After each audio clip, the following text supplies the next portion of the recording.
Tout le monde sait que seuls les combattants d'élite montrent généralement du respect.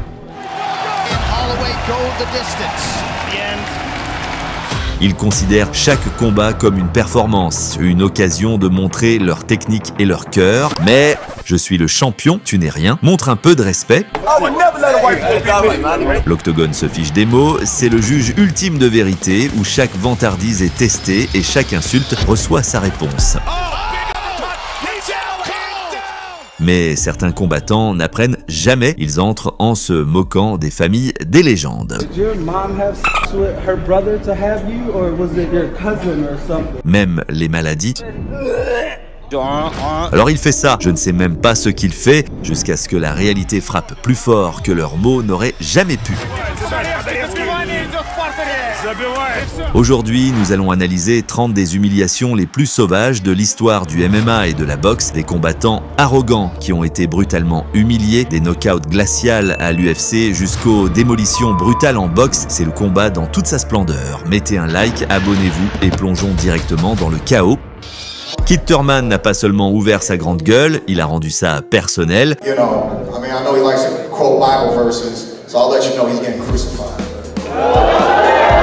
Visant directement le destin de Pacquiao, Manny calme comme toujours. Il a simplement ri de la peur pour sa santé pendant la préparation de ce combat.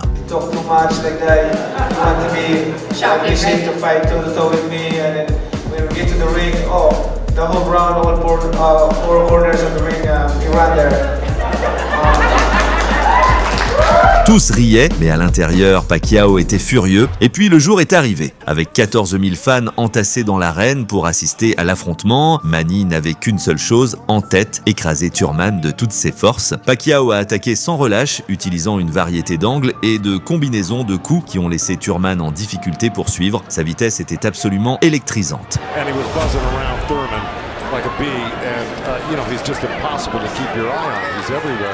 Without a doubt, Pacquiao's punches have been much more devastating and debilitating. He's drawn blood. Au 5e round, Manny rendait déjà la respiration difficile pour Thurman dans le ring.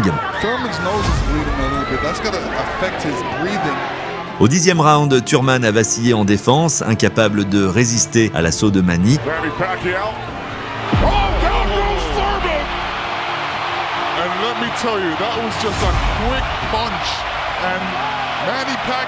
C'était le premier knockdown, mais cela en disait déjà long sur la façon dont ce combat allait se dérouler. Manny, avec sa frappe, plonge magistralement avec ses coups de poing, s'ajuste et surprend Thurman. Thurman a même réussi à contrer les attaques. C'était une bataille acharnée, un va-et-vient qui a duré les 12 rounds, finalement décidé par une décision partagée. Et à la fin, la victoire est revenue au légendaire Pac-Man.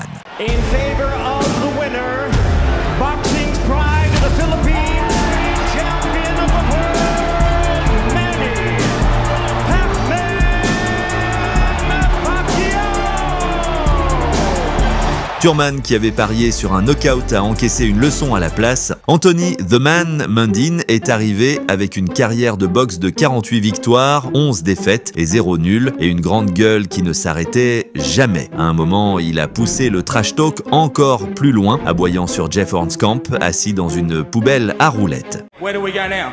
Jeff Horn. We want you. I don't know if you can handle this. That's too much, baby. Puis est arrivé le chaos de la conférence de presse. Mundine a poussé Horn et a déclaré: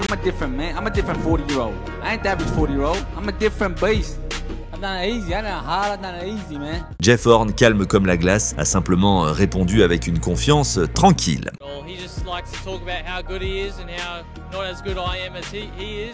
Anthony Mundine n'est pas simplement entré sur le ring, il s'est avancé comme si le bâtiment portait son nom. Il était détendu, arrogant, jouant son rôle. Mais une fois la cloche sonnée, Jeff Horn a pris le contrôle immédiatement. Il a asséné de puissants coups, faisant reculer Anthony en titubant. Et puis Horn l'assomme simplement. Anthony tombe au sol dès le tout premier round. Le combat se termine.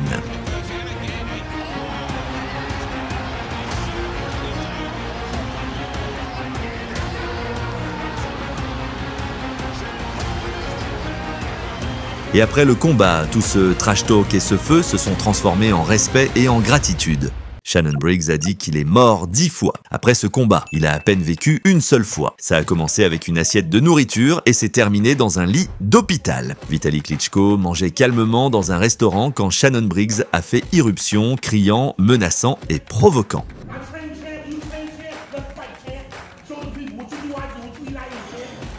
Vitali, sans dire grand-chose, a simplement fixé Briggs et a même demandé s'il avait faim, puisque Shannon avait déjà arraché une assiette de nourriture à Klitschko. Et puis, sans un mot, il a simplement versé un verre d'eau sur sa tête.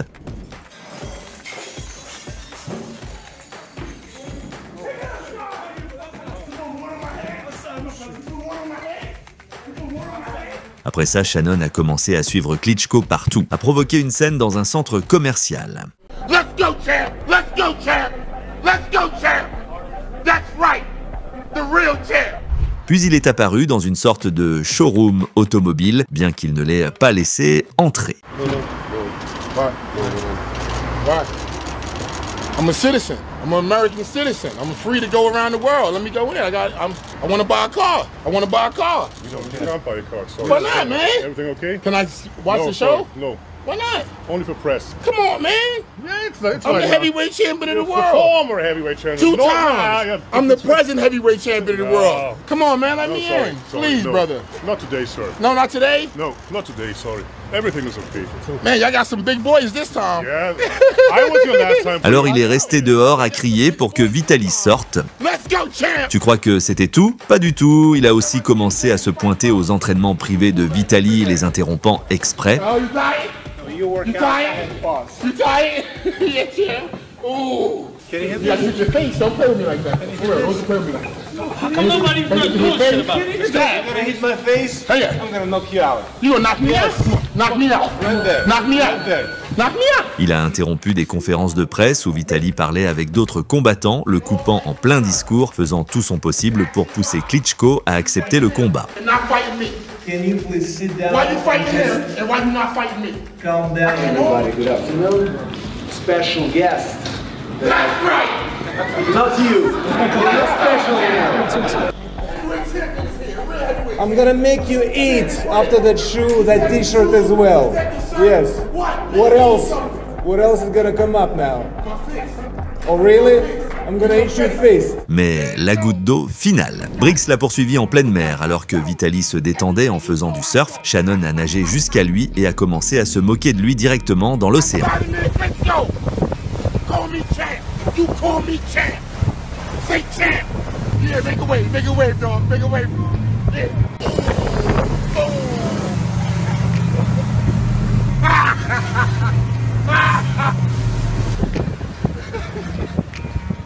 À ce moment-là, Vitali n'avait plus le choix. Il ne pouvait plus se retirer du combat. Après l'annonce du combat, l'Ukrainien l'a accepté immédiatement pour donner une leçon à Briggs. À la conférence d'après-combat, Briggs continuait d'aboyer bruyamment.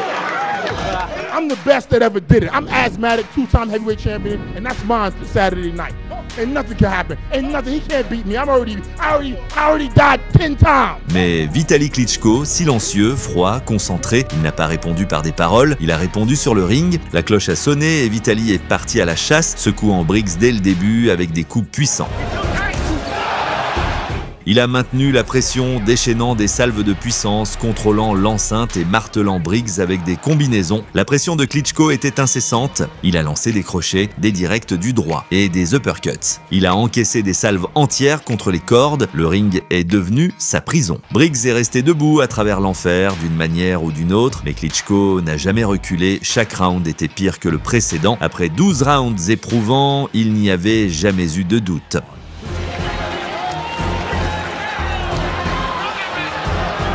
Stehen bleiben. Briggs. Boxen bis Vitali hat noch 17 Sekunden in dieser 9. Runde. Die volle Distanz gelingt ihm. Klitschko a remporté la victoire par une décision unanime dominante, écrasant les cartes de score 120 contre 100, 5 et 120 contre 107, mais le vrai dégât est venu après la cloche finale. Briggs a fini dans le coma pendant 12 jours en soins intensifs. Il a quitté le combat avec le nez cassé, une fracture de l'os orbital et un biceps déchiré. Tout ce trash talk, toute cette frime se sont terminés dans le silence. Il ne s'agissait pas seulement de titres ou de records. Pour Manny Pacquiao, c'était personnel. Antonio Margarito s'est moqué de la maladie de Parkinson de Freddie Roach.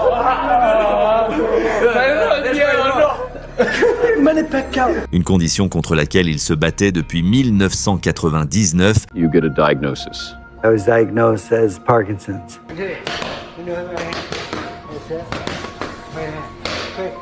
So, 1999, Muhammad Ali walks through the door. Yes. And as you said, you never know who's going to walk through the door. Right. 2001, Yeah. Manny Pacquiao walks through the door. Yes. What did you know about Manny? Nothing. First time I came to Wildcard Gym and I met Freddie. Freddie was young. He was young back then. He's still young now. He likes me because I punch hard.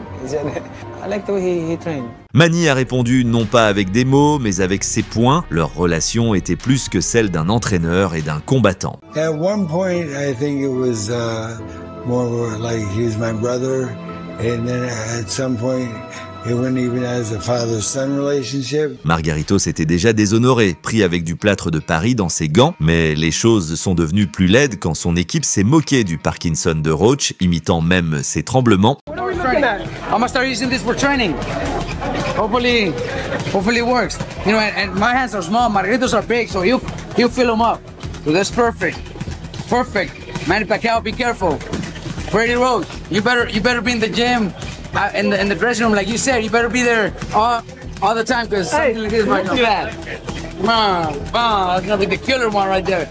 Watch out, Freddie Roach. Roach a répondu avec une douleur silencieuse. Ils sont tellement irrespectueux envers moi sur les histoires de Paos. C'est comme une gifle, comme si nous avions été pris avec quelque chose, mais nous sommes toujours là à nous battre. Je pense que cela montre son vrai caractère. Je ne pense pas que ce soit un bon groupe de personnes. Le trash talk ne s'est pas arrêté là. Julian, who's gonna win? Pacquiao or Margarito? Margarito. Yeah. All right. Yeah. Who's that?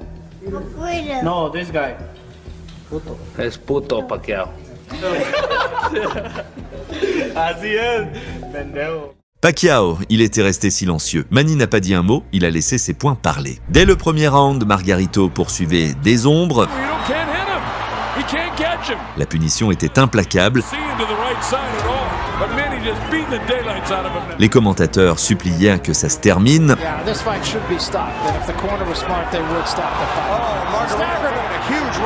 Pacquiao a offert une démonstration de vitesse, de puissance et de contrôle. À la fin, l'œil de Margarito était brisé, son esprit détruit, et pour Freddie Roach, c'était la justice rendue.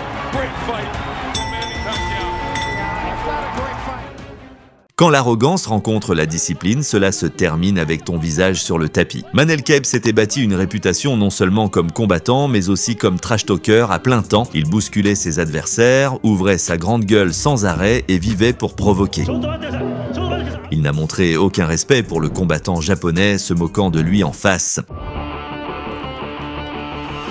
Il utilisait même des techniques sales pour prendre l'avantage, un véritable rat, prêt à tout pour gagner.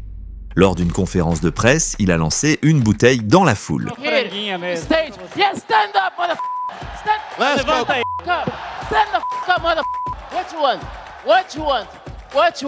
Et il s'est même heurté à Israël Adesanya, un combattant bien plus grand. Kape était intrépide mais imprudent.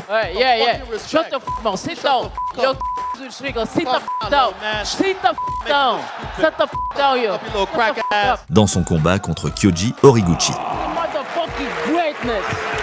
Un combattant japonais respecté, il a été fortement humilié. Horiguchi n'a pas perdu de temps pour réussir une amenée au sol éclair, mettant immédiatement Kape sur le dos et le maintenant là. Aucune échappatoire pour Kape. Horiguchi s'est transformé en machine, amenée après amenée, pluie de coudes et de poings. Kape n'avait toujours aucune réponse. Ce n'était pas un coup isolé. Il a continué à le faire, montrant sa supériorité en grappling et en ground and pound. Horiguchi plaçait de lourds coups puissants qui envoyaient Kape à genoux. On pouvait sentir l'impact de ses frappes au sol. Kape souffrait encore plus.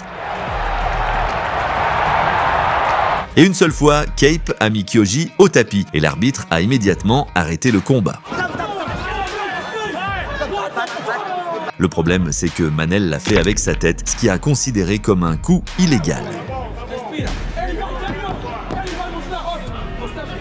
À la fin, Horiguchi a scellé l'affaire avec une nouvelle amenée au sol, projetant Cape par terre et l'étranglant jusqu'au compte final. Puis l'arbitre est intervenu et a annoncé Horiguchi vainqueur. Cape est resté allongé, les mains sur la tête, repoussant la caméra. Voilà ce qui arrive quand tu manques de respect à tout le monde et que tu finis face à un homme comme Kyoji Horiguchi. Manel Cape a parlé fort, s'est battu salement et est reparti silencieux, brisé et suppliant de ne pas être filmé.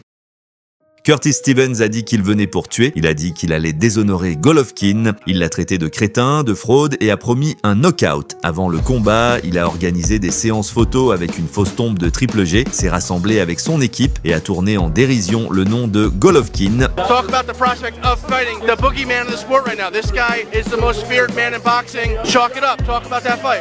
Who's scared of him though? Huh? Ain't nobody scared of him. Obviously, I've been calling him out, you know, and I'm gonna go in there and do what I do and show everybody that he's not like that. He's not like that. He's overrated. I'm gonna go in there and demolish his ass. You know, we're in my hometown. You know, I run New York. I don't jog too much. I want you to understand that. I believe Abel is writing checks that Gennady Bass can't cash. Come Saturday, I'm gonna Gennady up. Mais Gennady Golovkin ne discute pas. It's cool. It's cool. Il laisse ses poings parler.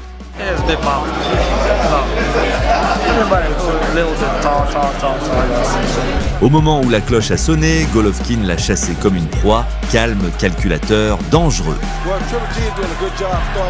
Au deuxième round, Stevens a eu son premier vrai goût. Un crochet gauche vicieux l'a fait tomber violemment. Son visage est resté figé de choc, mais Golovkin n'en avait pas fini. Il l'a traqué round après round, martelant son corps, brisant sa volonté.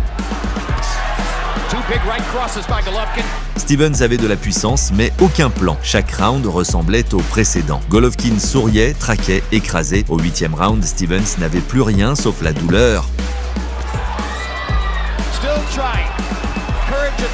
Finalement, le coin de Curtis a jeté l'éponge avant qu'il ne soit gravement blessé. L'homme qui disait qu'il allait embarrasser Golovkin n'a même pas atteint la cloche finale. Tout ce discours, tout cet ego laissé en flaque au Madison Square Garden, Golovkin a encore prouvé que la vraie puissance n'a pas besoin de micro.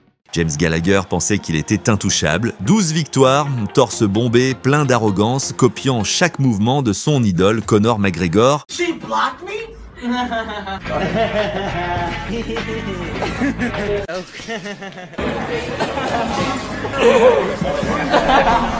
Faire ce qu'on dit, même dans le trash talk.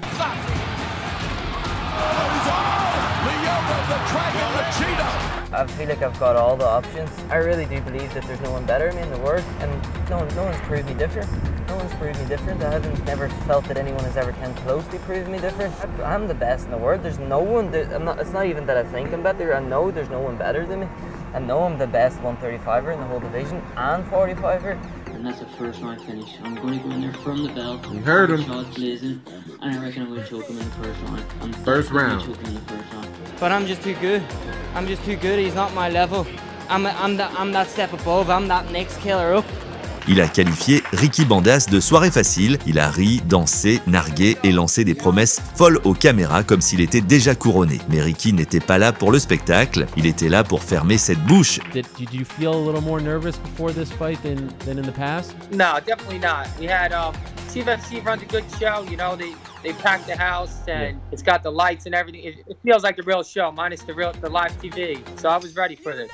Gallagher a commencé vite avec des coups de pied et de l'attitude, mais Bandejas est resté calme. Il a attendu, puis est venu le contre, un crochet droit brutal qui a envoyé l'Irlandais au tapis. Gallagher a essayé de se relever, mais Bandejas a enchaîné avec un high kick éclair, puis une rafale de coups qui a laissé Gallagher les yeux fixés sur les lumières. Le trash talker a reçu une dure leçon. Parler trash ne fait pas gagner le combat. Cette nuit-là, tout le clinquant et le battage n'ont rien signifié. Bandejas est reparti avec la victoire. Gallagher est reparti humilié et enfin silencieux. It didn't make any sense, you know, we're about to fight in a minute. I had no idea why the hell he was acting like an animal, but, you know, we fought a minute later and look what happened on the other side of me.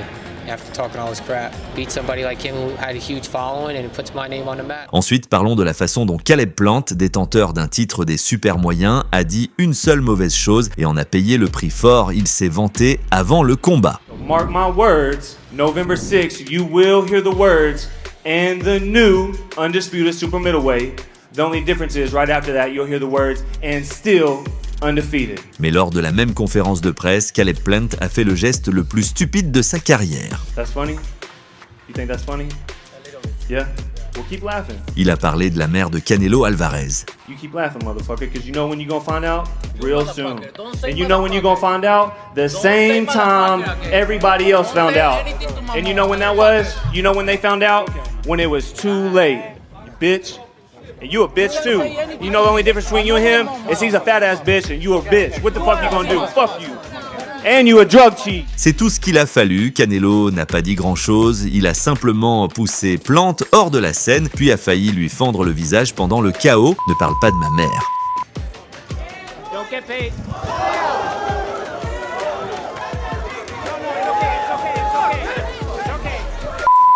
À partir de ce moment-là, c'était personnel.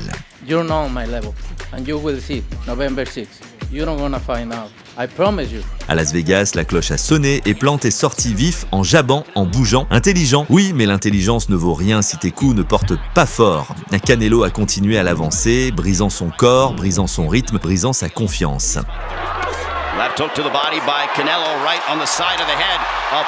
Au 11e round, Plante ne faisait que survivre. Puis est venue la fin, un crochet gauche violent suivi d'un uppercut sauvage. Plante est tombé au tapis, a essayé de se relever, mais Canelo avait senti le sang.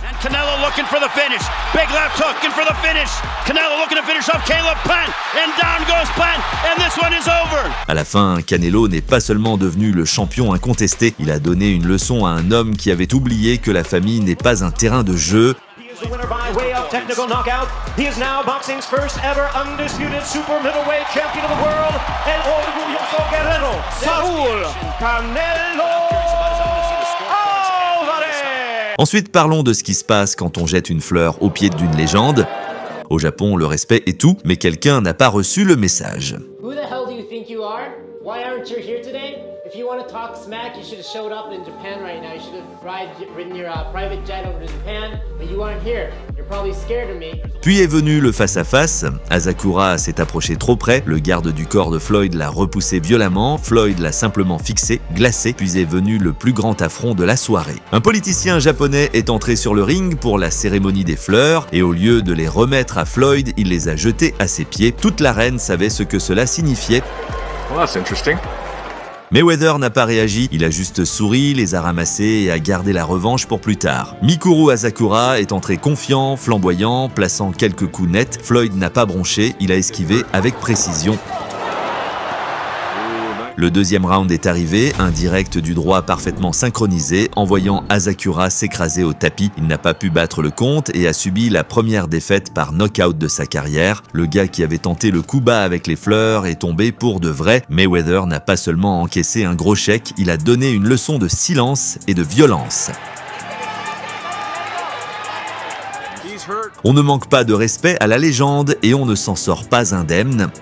Ariane Topolage a failli gifler Denis Frimpong au bord de la cage et a ouvert sa grande gueule à chaque occasion. Come on, brother. I slapped you in cage. This guy, I don't know.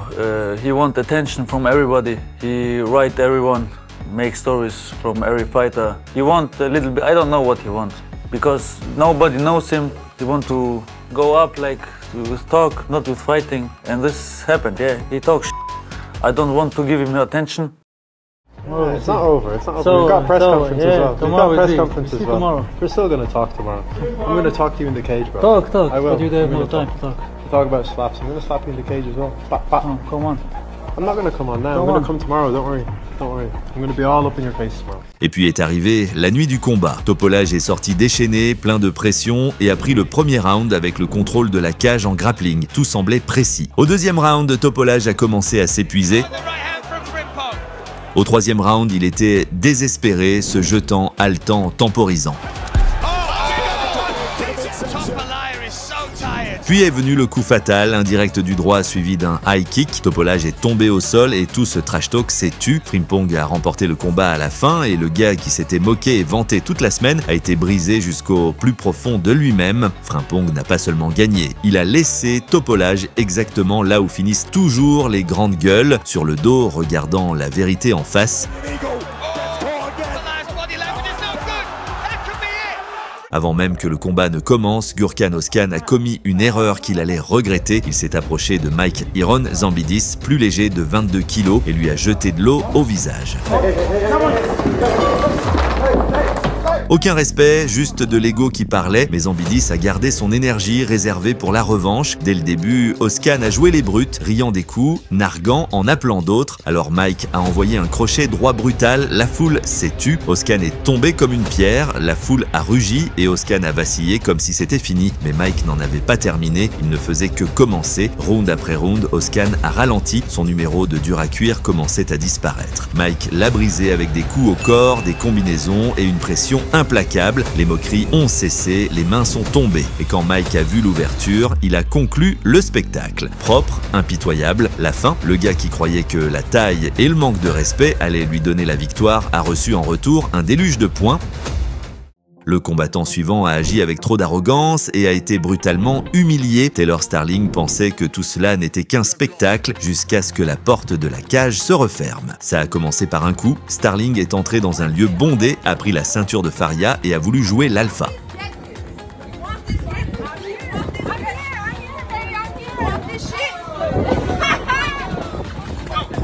Ce geste a donné le ton et l'a préparé pour la suite.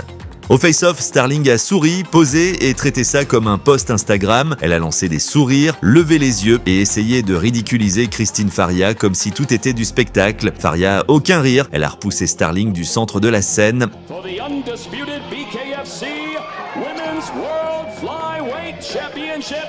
I always bring the show. Starling, the champion. I'm entertaining.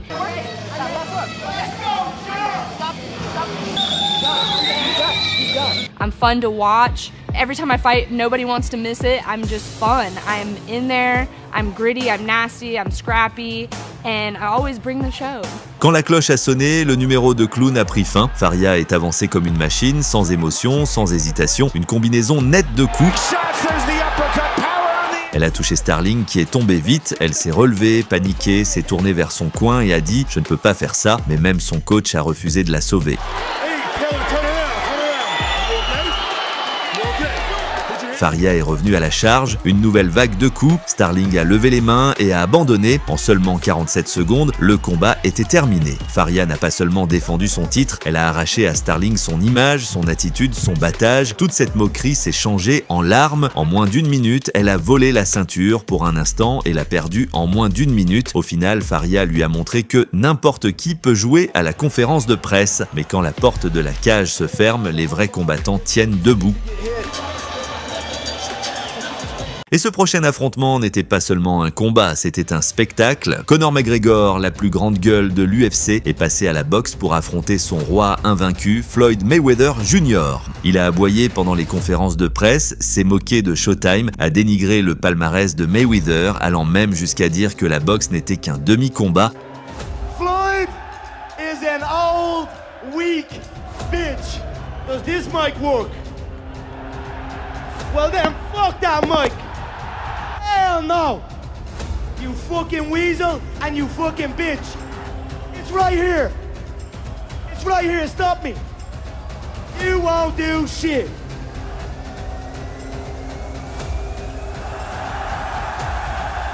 You little slaphead. You little slaphead. Boom! That little fucking peanut head. You will short ass me! Hey, you will not cheat on me! You little short ass me! You can't hit this fight! Years ago. Now here I am, 6 weeks out, about to quadruple my net worth with one half a fight. Mais une fois la cloche sonnée, le fantasme s'est vite dissipé. Mayweather ne s'est pas précipité, il a combattu intelligemment. Il a laissé McGregor lancer des coups sauvages et maladroits. Il a laissé le réservoir se vider. McGregor agitait des coups désordonnés, essayant de dominer le ring. Floyd savait ce qui arrivait. Au 6e round, McGregor était vidé, les mains basses, la bouche ouverte, les jambes fatiguées. Mayweather a accéléré, jab, coup au corps, direct du droit. Répété. Au 10e round, McGregor n'avait plus rien. Floyd a lâché des combinaisons nettes. Conor, il n'avait aucune réponse. Puis est venue la combinaison fatale qui a mis fin au combat pour McGregor.